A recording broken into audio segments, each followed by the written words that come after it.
For most people in the West, this is what we know as Metal Gear. You start in the jungle, you punch some dogs, you get shaken up in a van, the works. But for anyone who didn't know, this isn't actually the first Metal Gear, it's a port. Hideo Kojima didn't even work on this game. The first Metal Gear was created for the MSX computer, which was a Microsoft system made in 1982. We already had the Commodore 64 in the West, so it didn't really sell well here, but it was very popular in Japan. The Metal Gear on the NES was the result of a port commissioned by Konami behind Kojima's back. So technically, as far as the Metal Gear universe goes, its events aren't necessarily canon. Well, from what I've heard, while the games are about the same, there are some stark differences between the different versions. But I thought the best way to find out about these was to play both back to back. So let's dive right in. We're going to start with the NES version and then contrast that with the MSX version to see not only what's different, but how well it's aged.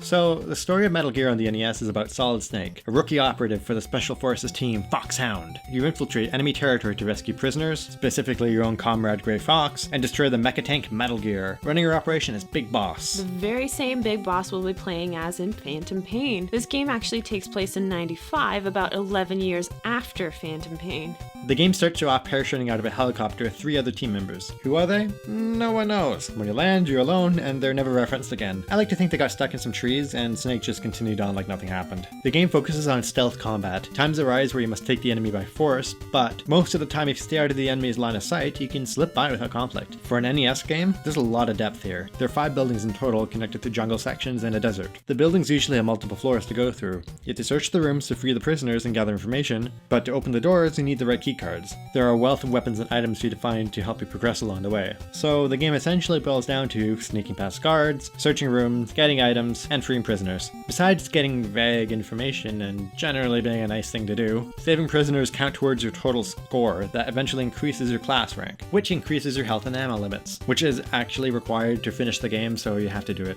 For how the actual game plays, when a guard sees you, the screen goes into an alert mode. All the guards on the screen are alerted to your presence and begin their attack. You can either kill all the enemies on the screen or just leave. The alert doesn't carry over from screen to screen. In fact, every time you change screens, replenishable items like ammo or rations come back, and any enemies you killed return to their original positions. Also in your way are security cameras, which you sneak past by hugging the walls, hidden doors you punch open, and these jetpack guys who don't jetpack, and a bunch of bosses. The bosses you face are, and try not to be overwhelmed by their awesomeness here, Shotgunner, Machine Gun Kid, Twin Shot, Tank, Bulldozer, Fire Trooper, the Arnolds, Coward Duck, Computer, and the Final Leader. Wow. Yep.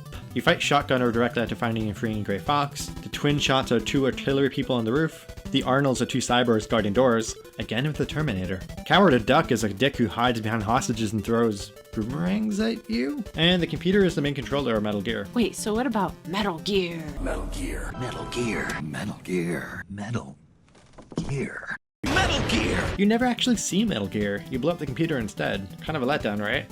And directly after the fight, Big Boss! That's right, your commander of Foxhound turned out to be the leader of Outer Heaven this whole time. You're sent in to feed in false information back to the team and buy Big Boss time to finish Metal Gear, but you get farther than you were supposed to. The last fight is with Big Boss and a self-destruct time limit going on. Afterwards, you get in the elevator and hightail it out of there. You hightail... high... We're going up pretty high. Oh shit, I'm in the wrong. Hightail it out of there. And that pretty much sums up the game. The controls are still clunky, the objectives convoluted, and the translation poor.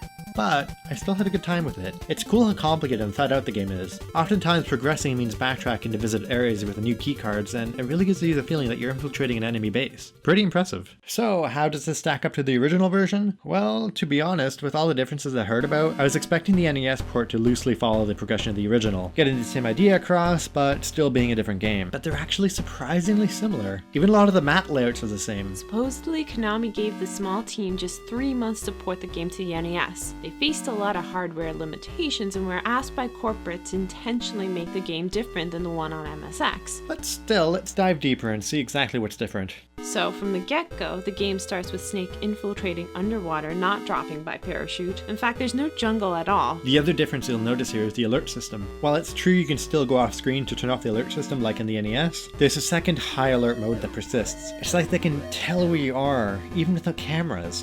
Like they're reading your... never mind. The only way to shut this off is to kill all the enemies on the screen. Actually, while parts of the map are shared with the NES game, the layout is kind of different. In this game there are 3 buildings, not 5. There are 2 outside sections connecting the 2 buildings, all in the desert. There's no jungles at all. Where did they get the jungles from? I have no idea. But all 5 buildings' contents are still here, they're just combined into the 3. Or they were split up into 5, I guess. Building 4 where you find Grey Fox is in the basement of Building 1, and Building 5 where you find Dr. Petrovic, the floor with all the gas, is now the basement of Building 2. There are a few other things that can throw NES veterans off guard. You can't sneak past the cameras by hugging the wall, they spot you anyways. Also in the MSX version you get to parachute down into the courtyard, which really sucks that the NES removed that because that's pretty awesome. The bosses in the original game, while largely the same, are all a bit smarter and more capable. On the roof, the twin shots are no more, and instead, you fight a Hindy helicopter. Yeah. Why wasn't this in the NES? It's so much cooler. Right? Also, remember those weird jetpack looking guys from the roof that weren't actually different than regular soldiers in the NES version? Yeah, in this game they fly around. It's super cool until you realize they're super annoying.